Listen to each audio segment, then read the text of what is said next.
Bismillahirrahmanirrahim. Alhamdulillahi rabbil alamin. Wassalatu wassalamu ala rasulillah. Bavandimwe, reka dutangire twiragiza twikinga ku izina ry'Imana Nyagasani, we nyirimpuhwe kandi nyirimbabazi. Ishimwe n'ikuzo n'icyubahiro nanone reka tubiharire Imana Nyagasani, umuremyi w'ibiremwa byose, kuko niyo ibikwiye. Amahoro n'imigisha nibisakare ku ntumwa z'Imana zoherejwe kugira ngo ziburire umuryango mugari w'abatuye isi, zibereke amwe mu mategeko y'Imana, zibereke ibyo bagomba gukora n'ibyo bagomba kureka. Uyu munsi rero tuje ku gice cya 4 cy'amateka y'intumwa y'Imana Ruth, cyangwa se Loti, Imana imwishimire.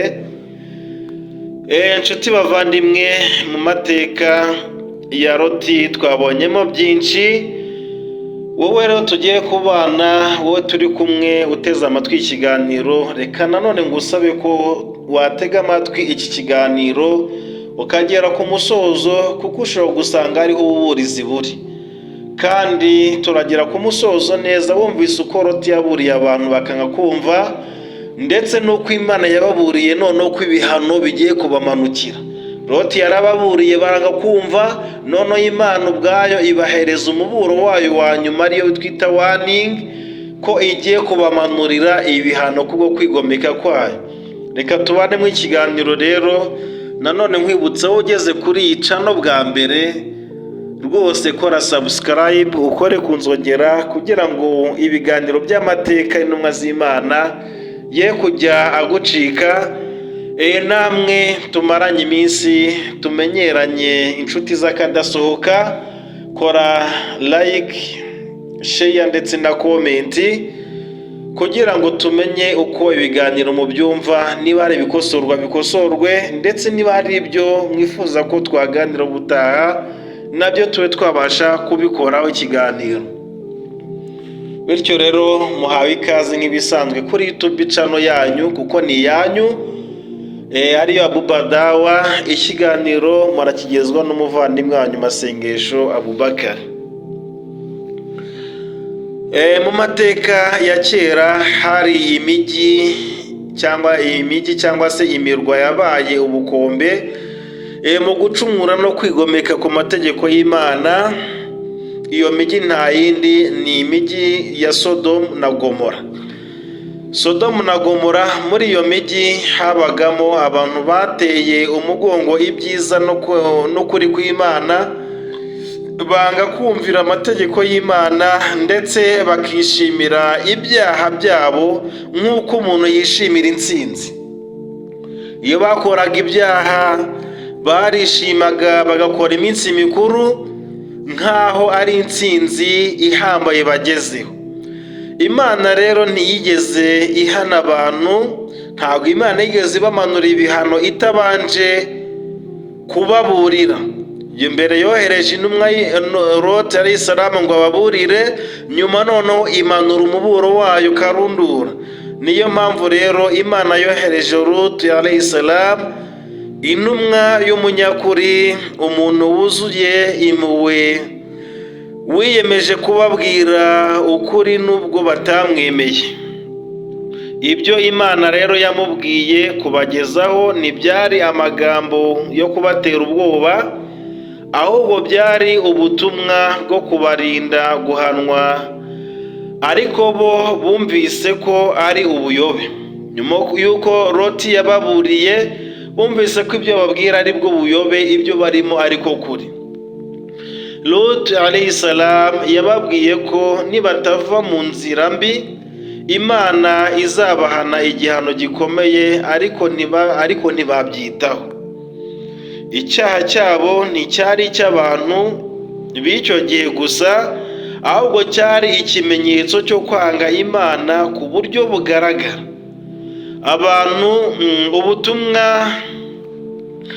Ubu butumwa Loti yazanye nibwo bwatugezeho nk'isomo rikomeye ry'igihe cyose, by'uko habayeho abantu bakoze ubutinganyi, hanyuma Imana Loti akababurira, n'Imana ikababura ariko bakanga kumva.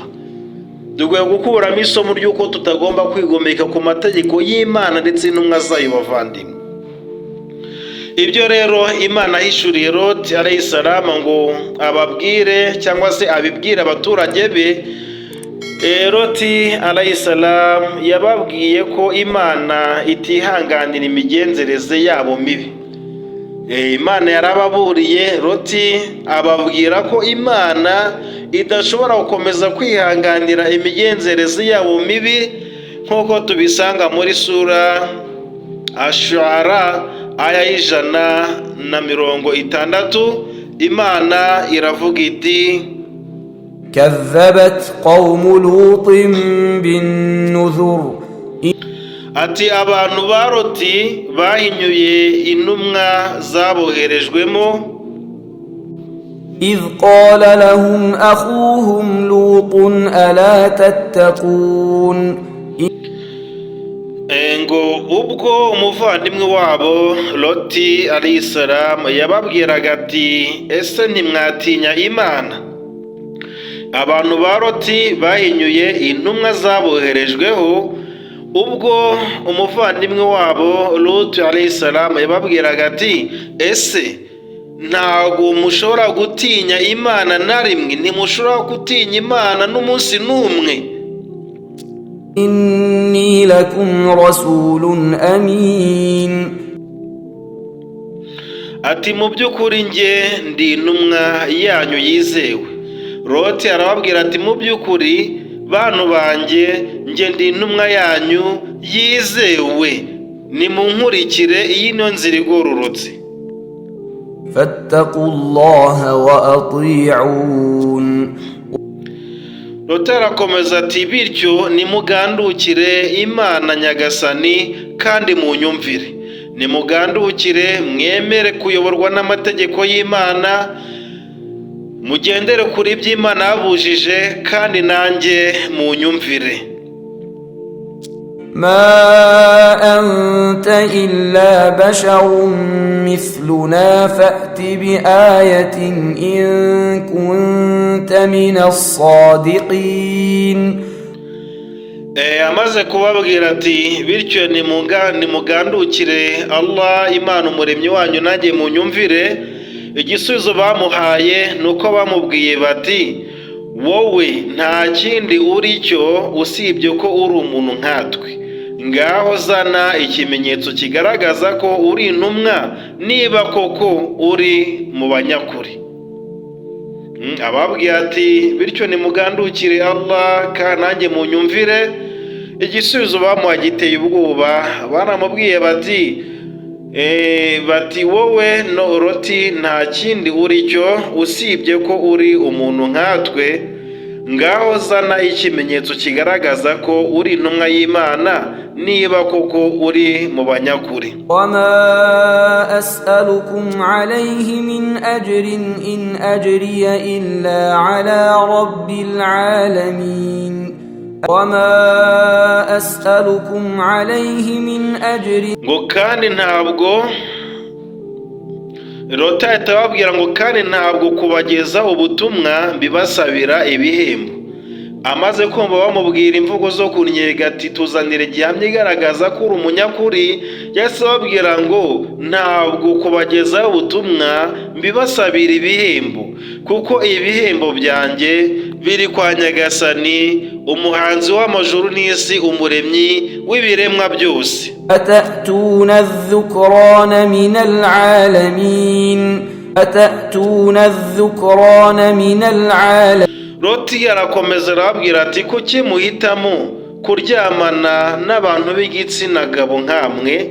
Ati yemwe bantu banjye, kubera iki mwigomeka ku Mana mugahitamo kuryamana n'abagabo bagenzi banyu nkamwe?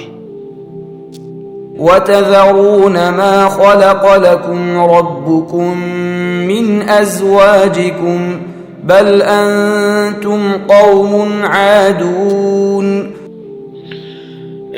ngo maze maze ngo kuki muhitamo kuryamana n'abagabo b'igitsina gabo nk'amwe maze mukareka abo Nyagasani wanyu yabaremeye ngo bababere abagore?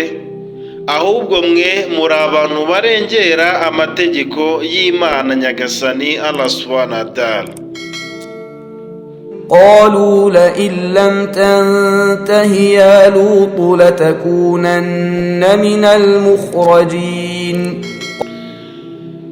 Amaze kubabwira atyo baravuga bati, yewe Loti, nutarekera aho ibyo utubwira rwose uzaba mu bazirukanwa mu gihugu cyacu. Amaze kubaburira, aho kugira ngo bumve umuburizi, ahubwo bageze gutafashe decision yo kumumenesha akava mu gihugu cyawo. Ati, yewe Loti, nutarekeraho ibyo utubwira rwose uzaba mu bazirukanwa mu gihugu cyacu. Batangiye kumutera ubwoba bavandimwe. Loti rero amaze kubumva arababwira ati, قال إني لعملكم من القالين.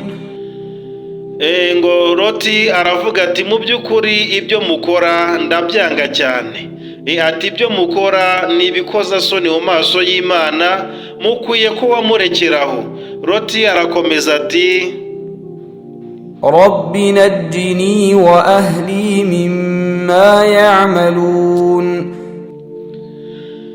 ati Loti aravuga ati, hano yarananiwe bavandimwe. Yari yarabigisha imyaka yose banga kumva, ageraho ananiwe nk'uko Nuh alayhi salama yageze aho ananiwe agasabira abantu be ibihano biva kwa Nyagasani.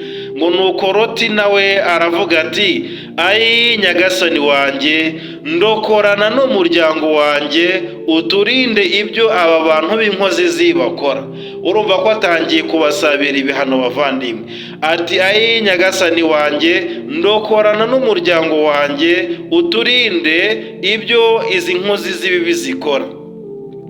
Yababwiye Loti rero yababwiye ko batazabaho uko bishakiye, kuko iyi si ifite umuremyi wayiremye ndetse n'amategeko igenderaho. Loti alayhi salamu ntabwo yari umunyaburakari, ahubwo yari umuburizi ndetse n'umwigisha w'ijambo ry'Imana, ariko abaturage be baramusekaga banamubwira amagambo y'agasuzuguro no kumunnyega.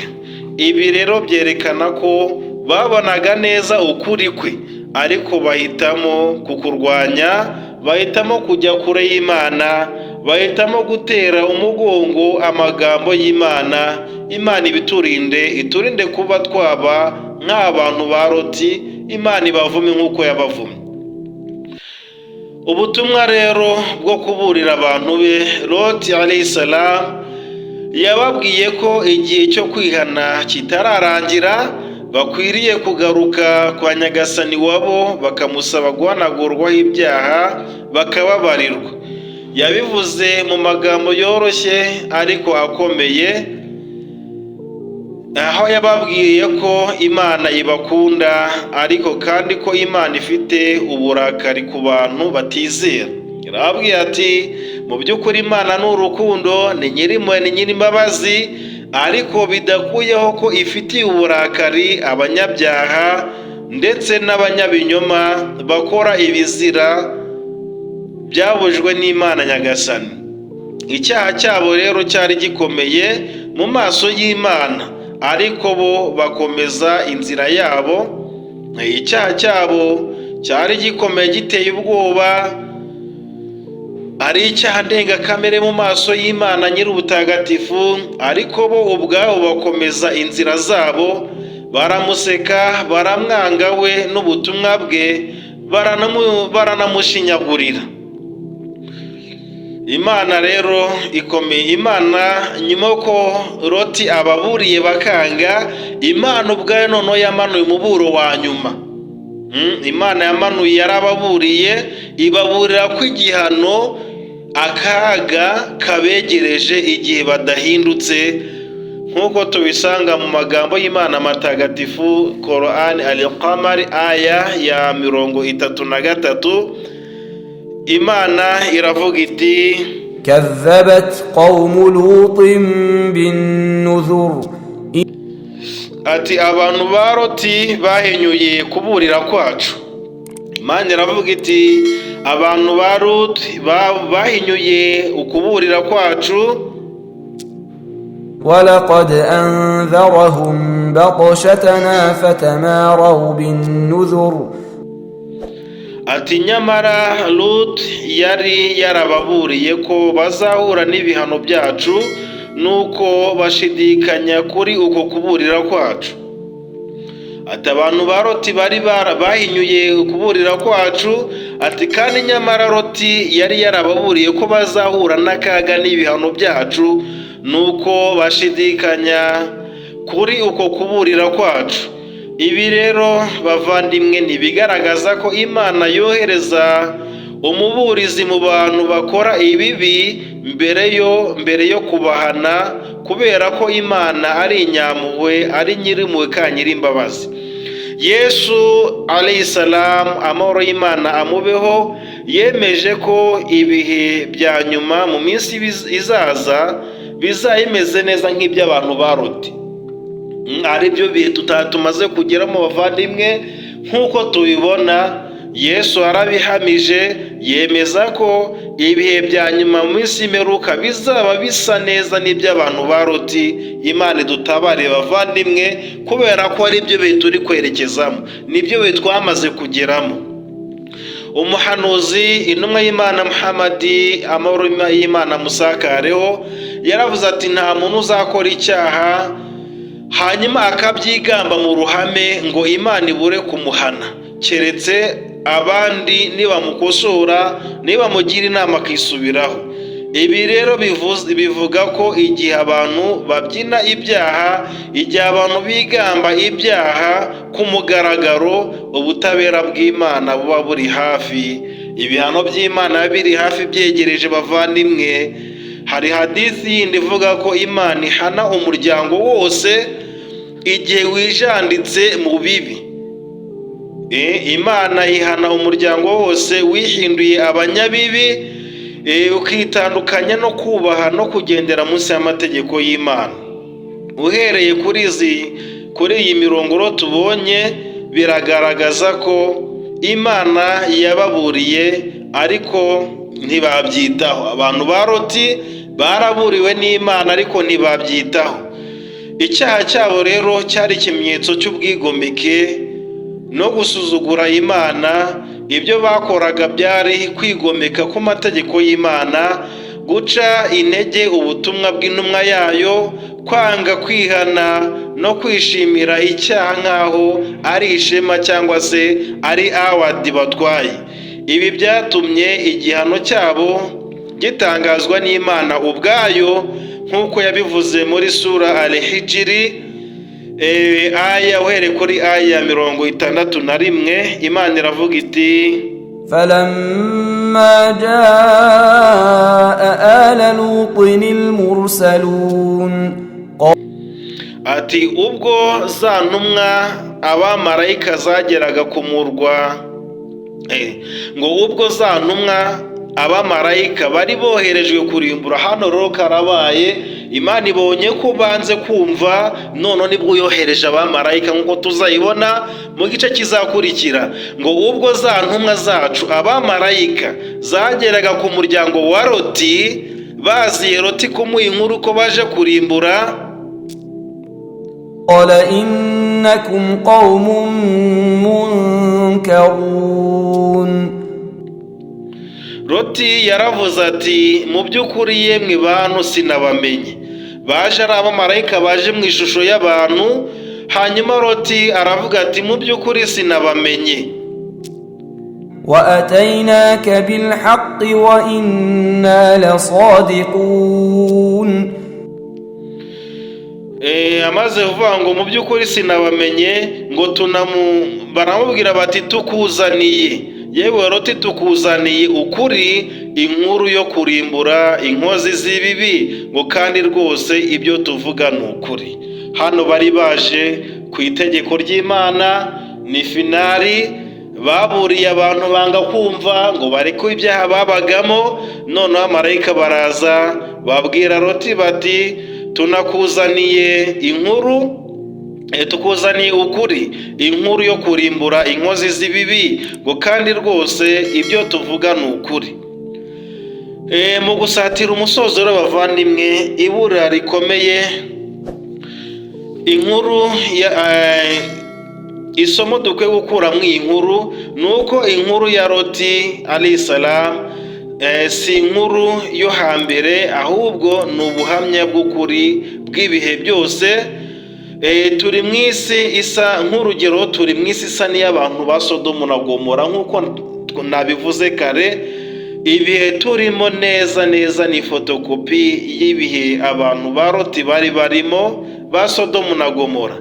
Ibyaha byahawe ibirango bishimishije, ibyaha murabona ko biramamazwa ku mugaragaro, ntawe byamagana. Ukuri kugirwa urwenya, ushobora kuza wigisha ukuri ukaba iciro ry'imigani, ariko uwigisha ibibi bakamushyigikira, akabona abamukurikira nk'uko abo kwa Loti babigenje.